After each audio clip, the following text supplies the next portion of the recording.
Hello and welcome to the Gooner Talk, back in with you guys for another show. You guys. I'll tweet one thing out about a game of football that's going on, and all of a sudden people are going, what does he mean? What does he mean? He's tweeting out some cryptic stuff today. And all I was doing was put my fingers crossed for Sevilla, who of course I want to win the game for La Liga purposes. But yeah, I'll tweet out saying I'm just keeping my fingers crossed. I'm saying nothing when they conceded the second goal, and everyone's like, Tom knows something. Everyone's on edge. Everyone is on edge. Like this hat, I can't seem to. My OCD is flaring up so much. I'm going to leave it like that. Hello, people. Welcome to the Gooner Talk. Let's play the intros.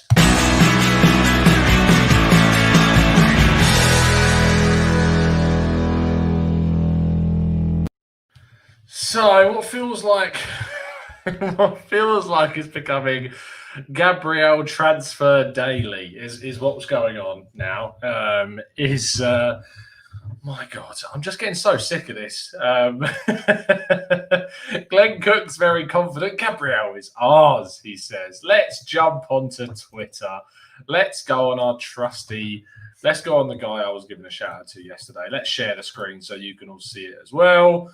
Where are we? There we go.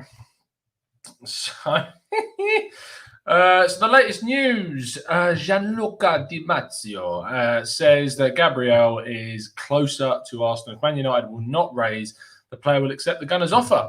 Arsenal could close the deal for Gabriel on Saturday, assuming the defender no longer wants to wait for Napoli. I mean, it's looking good. In that sense, it's looking good, isn't it?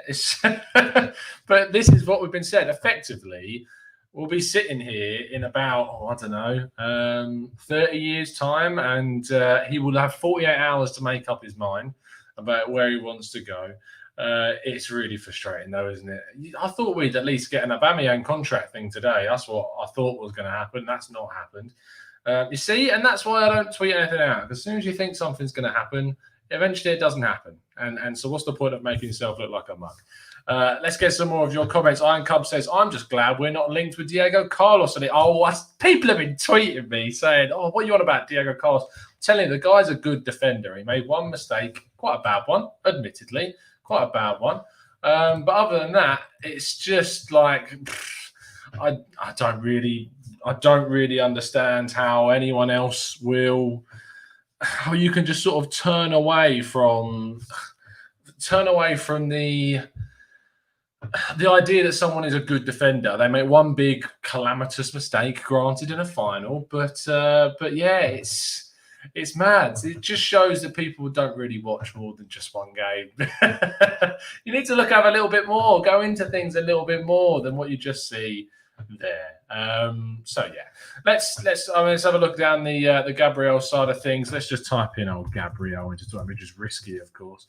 Gabriel closer to Arsenal. If United doesn't raise in the next few hours, he'll be a Gunners player. What does that even mean? Like, how vague do you want to leave it at this stage? Like, if United doesn't raise in the next few hours, he'll be a Gunners player? Like, what does that even mean at this stage? I don't get how people are able to be this vague about things. It's just, and to be fair, as soon as I tweeted out something vague on Twitter a second ago, all of a sudden, I'm now the one saying that for some unknown reason, that Gabriel could be an Arsenal player in the next couple of videos. Brian says, help me cope with Gabriel addiction with yesterday's video.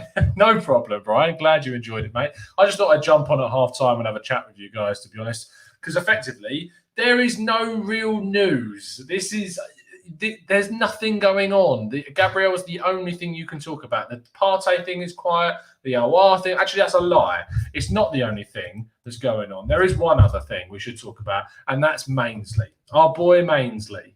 In the chat box, can we get a hashtag Mainsley? Because for some reason, this link with the board wanted to sell him and get a good fee for him, but 20 million quid for Mainsley just isn't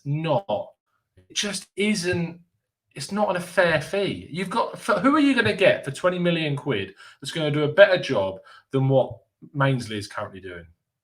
You're not. You're not going to get anyone better than Ainsley Maitland-Niles for 20 million quid to do the job that he can do. I have long-term hopes that hopefully he can play at right back for this club, because a back line of him, Tierney, Saliba, and fingers crossed, Gabriel, for me, looks a really good deal. But for some reason, the club just want to move him on. Arteta doesn't want to move him on. That's really clear. We know that. But the club just seem to want to move on Mainsley, and I don't get it at all. I don't understand. Why do we want to move Mainsley? Mainsley must stay, says Avon. Yes, he should. Pocket change, says Beast Time, for 20 million quid. Mike Hernandez says, I'm thinking of liking this video. I'll make my decision in the next 48 hours. Oh, that's my comment of the day. That's fantastic, Mike. Deary me. Carl says Arsenal won't sell Mainsley for 20 million, even if it's the bid. Dupty, Mainsley. Fantastic. Tom, who's Ainsley? Mainsley's the boy. Mainsley is the one. LMJ says Ainsley, will Arteta let him out? Red Kem says Ainsley shouldn't be sold. I think you mean Mainsley is his name. You know what's really funny is that a lot of people who don't really watch the show come on and they're like, why is he calling him Mainsley? Which really frustrates people, because you know what people are like on social media. Even me, I get irritated when people pronounce things that are Spanish, like they'll call, and I'm not the best pronunciator. I've just invented a new word. You know what I mean? I'm not the best at pronouncing words. You can see. I mean, I'm telling you now how bad I am at it. And it frustrates me when people are like, do you know what the big one for me is? It's when someone turns around and goes, Atletico Madrid. And Raf, I'm looking at you, mate. Atletico, it's Atletico. Atletico Madrid. There's no H. Where's the H coming from? There's no H in Atletico. That really, really annoys me. Red Kevin. No, it's not. It's Mainsley. Unbelievable stuff. Stop it, Owen. You're annoying me now. You can tell that this show is just pure comedy this evening, because there is nothing. It's Mainsley on this channel, says Avon. Yes, it is. Yes, it is. Is there any other news that we should be discussing? Because I've put this as sort of the Gabriel transfer update, and there is no update. The only update that can come now is that he signed. That is it. That is the only thing that can happen from this point. At the moment, this is just filling time. I'm filling up your half-time of the Europa League final, which, by the way, a fat-off moth just landed on my screen. Great. Just sit. It's right on my face as well. Fantastic. It's got good taste, clearly. Cole Helberg says, Mainsley is twice the player Ainsley will ever be. Facts. Absolutely brilliant. Hashtag Ainsley Bajali says, keep Mainsley, sell Kolasinac. Thiago Silva to Chelsea. Yes. If you remember about a month ago, now it must have been about a month ago, Thiago Silva was linked to Arsenal. And at the time, I was like, okay, 1 year deal for Thiago Silva. Could be all right. It could be all right. And then I realised how stupid that would be as an idea, to suddenly think that bringing in Thiago Silva, a 35, 36-year-old, is a good idea. It's not for the wages that you command. What on earth was I thinking there? And the fact now that Chelsea are going to be bringing him in is amazing. That just so much comedy. Absolutely loving it. Mike Hernandez says, are you surprised that there's no more stories involving Guendouzi? Am I surprised? No, I'm kind of waiting for this sort of European stuff to be done. As soon as the season's officially over, I'm feeling like more things will happen, but it might just be wishful thinking at the end of the day. It might just be me just going, I'm just getting fed up, waiting for something to happen, and nothing's happening. Oh, yes. Christopher Fung says, Bellerin being photographed with a cigarette. My God, some people have got it in for Mr. Bellerin, don't they? It's just honestly, some people just need to grow up, I think. If the man wants to have a fag, yeah, it's not advised. I've never touched one in my entire life, never even tried it. And it's not to do with it. It's just, I don't fancy it, basically. If he wants to do that, that's fair enough. But there's people turning around and going, oh, but he's vegan. He's vegan. He's having a cigarette. Oh yeah. The last time I heard of these cigarettes being made of animal parts, like you let me know. You let me know when you find a. Actually, please don't. There's going to be some horrific photos sent to me. Don't let me know. Don't let me know. I know what you guys are like. TD shifts. Tom, check out my Twitter. Gabriel is done. TD is going down the old ITK route. I don't know about that, mate. I don't know if it's done yet. Mr. J says Tom Gabriel is in the bag. Don't sweat it, lol. Line up the cold ones ready for the bus open.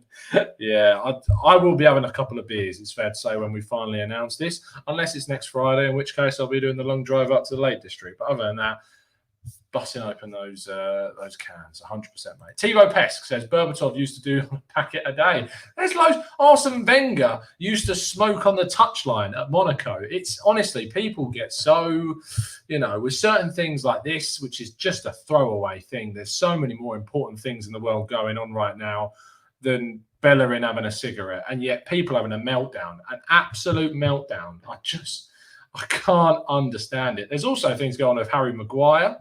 I'm not going to comment on it specifically and with any sort of judgment, because the amount of stories I've heard, you don't know what's true, you don't know what isn't. I've seen some people leap to his defence on the Man United side of things. I've seen some people leap to attack him. At the end of the day, my opinion on sort of footballers being caught doing whatever is often when it's like a violent sort of situation. I don't know if often, but sometimes when it's a violent situation and like a footballer's reacted and they've struck someone like a fan or a police officer, it's often because in that situation that they're being provoked, or they're a famous face, and they get people coming up to them all the time. It must get really frustrating. And that's not me saying that it's okay for people to hit, but like that's usually why they happen, and they shouldn't react that way. And you'd hope that they get enough sort of psychological training to be able to deal with those things, or they've got people around them that can move those people on, or they can get people involved that will move those people on, or whatever. But it's just, save your judgment till you find out the real facts, basically. Iron Cub says it would be kind of funny if Gabriel was never close to joining Arsenal, just because I would love to see Arsenal's ITKs try and explain it. Yeah, I mean, it's not worth it though, Iron. I'd rather he signed, if I was honest. It's not worth it to me. I don't really care anymore about these ITKs. It's got to the point now where you follow a few of them just to sort of laugh. It provides you comedy for the day. If you are one of those people that sits there just constantly scrolling through Twitter, updating, refresh. If you're the type of person that follows 21,000 people, which I don't know who these people are, I don't know how you can follow that many people. Why would you want to do that? All you're doing all day is an update of your Twitter feed.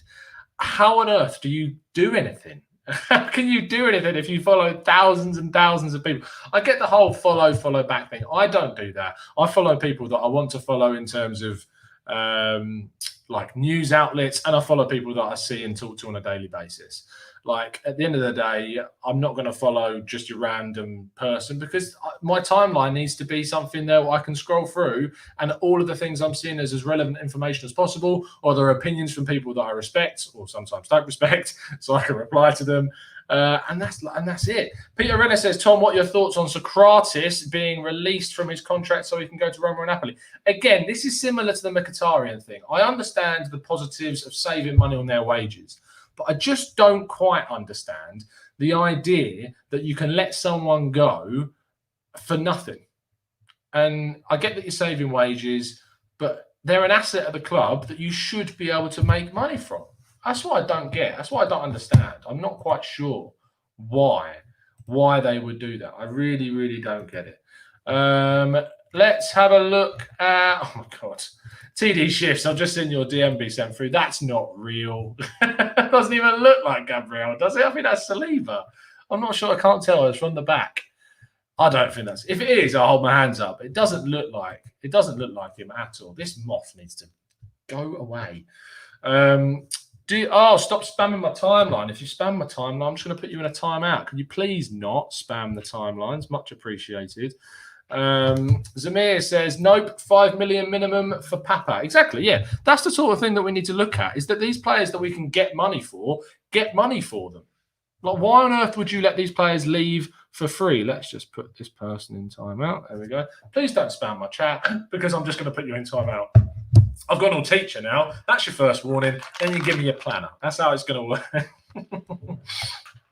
Avon says, can I just say everyone needs to support Gnabry in the final? He was on a Bayern Zoom meet the other day wearing his Arsenal away shirt. Absolute legend.